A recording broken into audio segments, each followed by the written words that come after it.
Hey,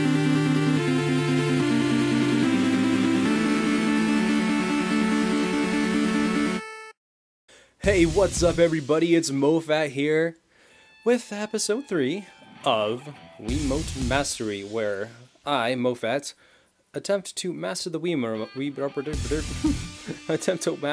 remote. And in all honesty, I think I've already, like, quote-unquote mastered it. I mean, I've already like learned how to use the control scheme well enough to just swap out between that and the classic controller whenever I want, but I'm not going to stop the series even though I've, already technically mastered the Wii remote.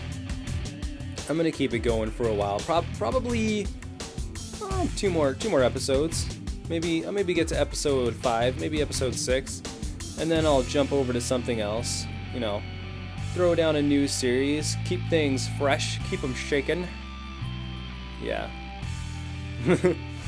But if you guys actually have any suggestions on new series that you would like me to do, please feel free to make that suggestion known to me, and I will take it into consideration. And I was actually considering just like taking series that other channels have done and doing those, like the 30-day commentary challenge that Fusion did. I was thinking about doing that one because it would give me really specific subjects to talk about.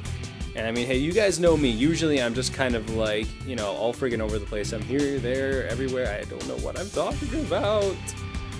But anyway, with that being said, I did actually have a few specific things I wanted to talk about. Actually, they're pretty general. But I guess it's as specific as it gets with somebody like me. And I want to talk about Xenoblade Chronicles, the JRPG that just came out in Europe.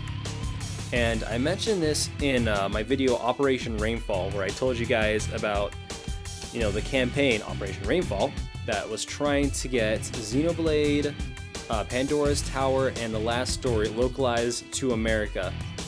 Now, while that didn't, it was specifically America at first, but now it's worldwide. But while we haven't gotten them in America, Nintendo of Europe has decided to translate them there, and it's really nice of Nintendo of Europe to do that right now, especially since the Wii, like outside of Japan, isn't really doing that well. I mean, it just doesn't have games that people want to play right now, like, at least not outside of Japan. But anyway, I totally forgot what I was gonna say. But yeah, I camp like a little punk right here, and I see that care package, and I'm like, I'm gonna go get that care package. And then I see the guys on the radar, and I'm like, nope, no, I'm not. And I just stay here for a while and shoot guys and claymore them. Ninja claymore. Ninja more. Anyway, back to talking about Xenoblade. Xenoblade just came out in Europe, and I was like, I want that game. And I know some people would just torrent it, but I was like, I want to freaking own the game. There's something special about actually owning the game that somehow adds to the experience for me. Like, I don't know about you guys, but when I actually own a game and I play it, there's something extra special about it. I can't explain it, but it's just better. I can't explain it. So I imported the game, and it actually didn't cost me that much. It cost me about $60, as much as you would pay for like a brand new 360 or PS3 game. And when it got here, I went ahead and installed it on my Wii because, as you guys know, I play off hard drive since Black Ops broke it. And I have been playing that thing like crazy. I have almost 70 hours racked up on it. Like, it's insane. And I know people who have racked up over 100 hours on it, and they aren't even halfway through the freaking storyline. Like, yeah, let's see. There was a guy who was at Sword Valley, and this isn't a spoiler or anything, but he had just gotten to Sword Valley, which for me was a 20-hour mark, and now I'm at 60 hours, or almost 70, and I'm like at the end of the game trying to beat the final boss. So he was at the 20-hour mark for me at Sword Valley, and he had logged over 100 hours on that game just doing quests and stuff. So, like, needless to say, this game is epic. It's huge. Like, just in the scale of stuff you can do and stuff you can go and see, it's awesome. And I gotta tell you guys, the environments in this game are so just like whimsical is the best word I can think of to describe it. Like, they're so whimsical and like awe. Like, I look at it and I go, ah. They're like so awesome. that it makes me want to go outside, like stop playing the game, go outside and actually look at those environments. Like, and, you know, it's kind of funny that the environments in the game can be so realistic and so whimsical that you want to stop playing the game. But whenever I play Xenoblade and I'm running around on one of the giant fields they have, I'm like, I just want to stop playing and go run around in a giant field or something, find some monsters to slay, like, because that's how cool the environments look. It's really a testament to the art, to the team, the art style that Monolith Software put together for this game, because I mean, it's a Wii game, in case you guys didn't know. You know, it's a Wii game, so it's got its limits graphically, but just the way they put it together, just, it makes me go, holy crap, these guys are awesome, and I love them all. And I kind of lost my train of thought of what I was talking about, because I started thinking about the environments, because they were so cool. Okay, but I'll try to get back on track here and, you know, actually talk about game mechanics or something. I don't know. I'm just in love with this game right now. You know, the final boss is like ridiculously hard, so I've been leveling up like crazy to try and beat him, which it kind of, unfortunately, it kind of like takes away some of the hype when you've been trying to beat the final boss for like a freaking week and you still can't because you're not high enough level. And granted, it's not just because I'm like too low of level, and in all honesty, I'm not too low level to be beating the game. I'm like level 82, and a lot of people beat it around that level. It's just that I don't have like that good of equipment and stuff, which is one of the downsides to like my addiction to the story when I play the game and I just want to see the story fold out and I don't bother with any of the side quests. Like when I do that, I tend to miss out on a lot of the like the really good equipment and the good, you know, EXP and stuff.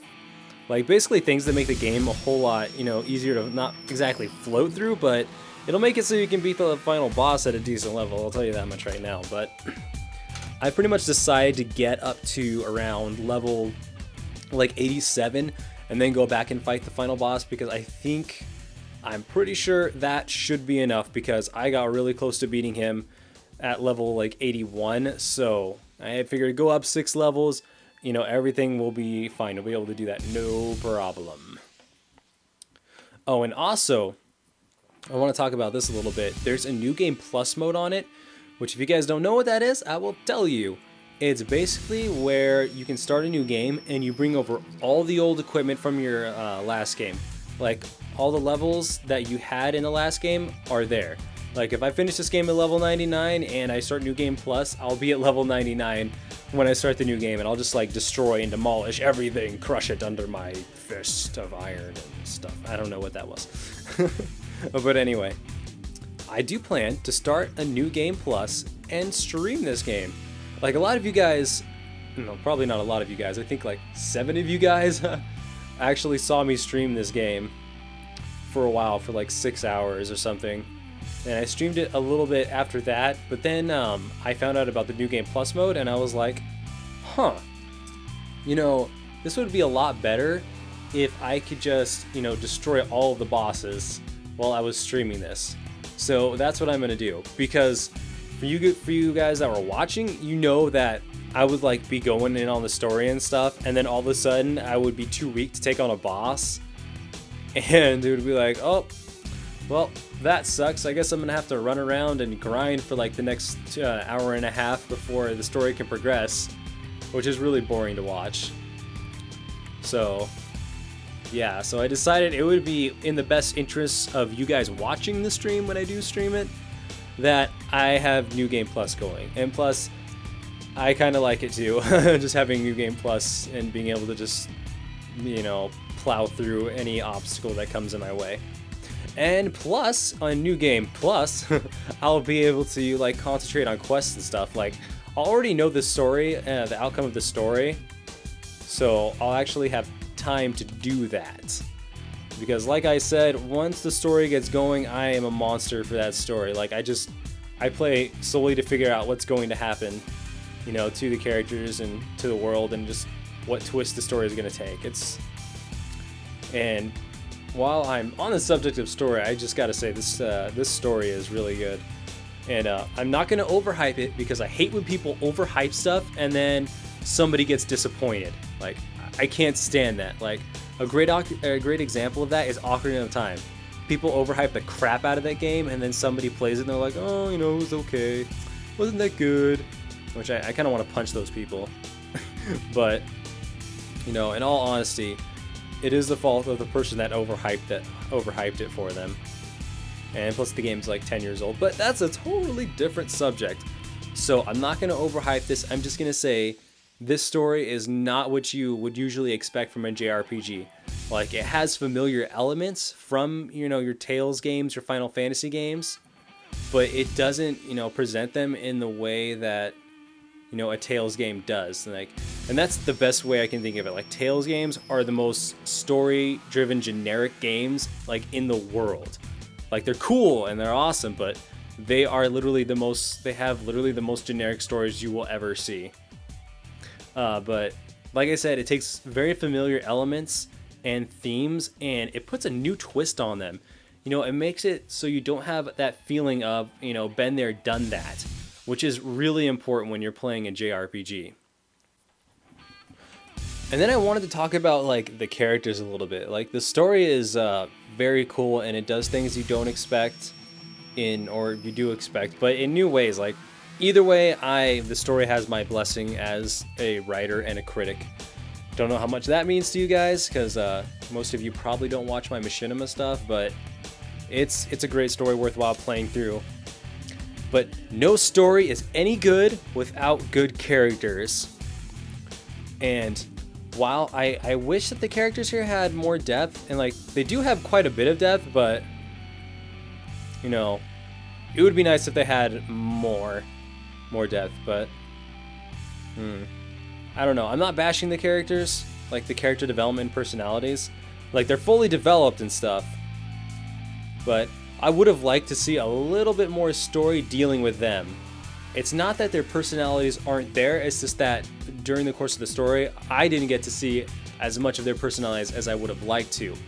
But you definitely get to see a lot of it. You don't, like, but it's pertaining to the overall story of what's going on and not necessarily pertaining specifically to them. And that's just like my little writer's critique thing right there. But this gameplay is pretty much over, and I've talked about all I can really think of to talk about Xenoblade. So if you live in Europe, I would definitely recommend picking this up if you haven't already. Apparently it's selling fantastic over there, and there's even shortages of the game. So whenever there's shortages, you know that's good news. But oh, one thing I didn't really talk about is the gun I'm using here. Yeah, you'll notice I didn't use the FAMAS for this gameplay. I used the Mac 11 with rapid fire because regular Mac 11 just doesn't cut it for me. But anyway, the gameplay's over. I hope you guys go play Xenoblade, like go import it or buy it if you live in Europe or something. But thanks for watching, guys. I will see you later.